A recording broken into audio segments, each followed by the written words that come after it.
नमस्कार, आप देख रहे हैं बिहार टाइम्स डिजिटल। चलिए नजर डालते हैं देश विदेश की 10 प्रमुख खबरों पर। बिहार में मौसम का कहर जारी है। 20 जिलों में तेज आंधी, बारिश और आकाशीय बिजली को लेकर येलो अलर्ट जारी किया गया है। मौसम विभाग ने लोगों को और किसानों को सतर्क रहने की सलाह दी है। चलिए बढ़ते हैं दूसरी खबर की ओर। बिहार के छपरा के अमनौर में पुलिस फायरिंग का वीडियो सामने आया है। वीडियो में स्पष्ट रूप से देखा जा सकता है कि भीड़ पुलिस को खदेड़ रही है और पुलिस किसी तरह से अपनी जान बचाने के लिए भागने की कोशिश कर रहे हैं। इसी दौरान भीड़ ने एक पुलिस वाले को पकड़ लिया, जिससे वह दहशत में आ गए हैं। चलिए बढ़ते हैं तीसरी खबर की ओर। पूर्व चंपारण जिले के मोतिहारी नगर निगम से जुड़ा एक बड़ा मामला सामने आया है, जहां टैक्स वसूली के नाम पर अवैध वसूली करता एक युवक को पुलिस ने रंगे हाथ पकड़ लिया है। गिरफ्तार व्यक्ति के बयान पर 4 और लोगों को आरोपी बनाया गया है, जिसमें एक नाम मोतिहारी के मेयर प्रीति गुप्ता के पति के करीबी रिश्तेदार मनीष जायसवाल का भी सामने आ रहा है। चलिए बढ़ते हैं चौथी खबर की ओर। बिहार के बांका में पुलिस ने 1 लाख के इनामी नक्सली को ढेर कर दिया। नक्सली को जिले के कटोरिया थाना इलाके में सोमवार को देर रात पुलिस और स्पेशल टास्क फोर्स एसटीएफ की संयुक्त कार्रवाई में मार गिराया गया।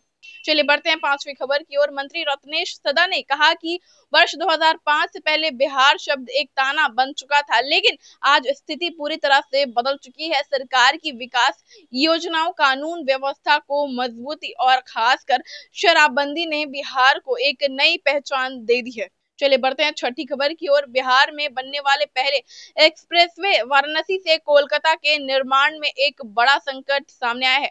वन विभाग ने टनल बनाने के तरीके पर सवाल उठाए हैं, जिससे प्रोजेक्ट को 2 हिस्सों में काम रुक गया है। अब इन हिस्सों के लिए नए सिरे से प्लानिंग होगी, जमीन का फिर से अधिग्रहण होगा और सोन नदी पर बनने वाले पुल के लिए भी एक नई जगह ढूंढनी होगी। इस वजह से 6 लेन वाले इस एक्सप्रेसवे का निर्माण देरी से शुरू होगा।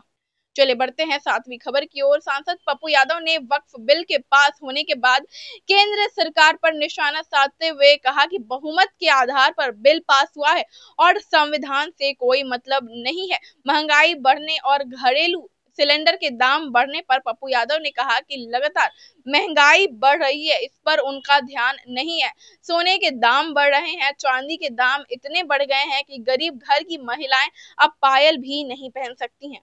चलिए बढ़ते हैं 8वीं खबर की ओर। राष्ट्रीय जनता दल राजद नेता तेजस्वी यादव ने मंगलवार को लोगों से उन्हें बिहार को मुख्यमंत्री बनाने की अपील की है और नीतीश कुमार के नेतृत्व वाली सरकार की तुलना 20 वर्ष पुरानी कार से करते हुए इसका बदला जरूर लेने की बात कही है। दलितों में भी सबसे पिछड़े माने जाने वाले मुसहर भाइयों को समुदाय के एक सम्मेलन को संबोधित करते हुए यादव ने कहा कि युवाओं को अब मौका मिलना चाहिए। बढ़ते हैं 9वीं खबर की ओर। मेरठ हत्याकांड पर बना दिया भोजपुरी गाना, नीला ड्रम लेकर नाचे कलाकार, लिरिक्स सुनकर पीट लेंगे माथा। जो आपको बता दें कि यूजर्स ने एक वर्ग का कहना है कि भोजपुरी इंडस्ट्री का खूब मजाक बनाया जा रहा है, जबकि दूसरे वर्ग ने घटना की गंभीरता से खिलवाड़ करने पर कलाकारों से खिलाफ कार्रवाई की मांग की है। चलिए बढ़ते हैं 10वीं खबर की ओर। अक्षरा सिंह ने कहा कि एक प्यार करने वाला लड़का मिला था, 16 वर्ष का था, एकदम गोल मटोर गोरा सा बच्चा था। मुझे आज तक वो लड़का याद है और पता नहीं कि वो अब कहाँ होगा। अक्षरा सिंह ने कहा कि वह लड़का कभी ट्रक पर, कभी ट्रक से गाड़ी पर और गाड़ी से बाइक पर कूद जाता था। तो फिलहाल देश विदेश की 10 प्रमुख खबरों में इतना ही। मिलते हैं आपसे अगली वीडियो में, तब तक के लिए धन्यवाद।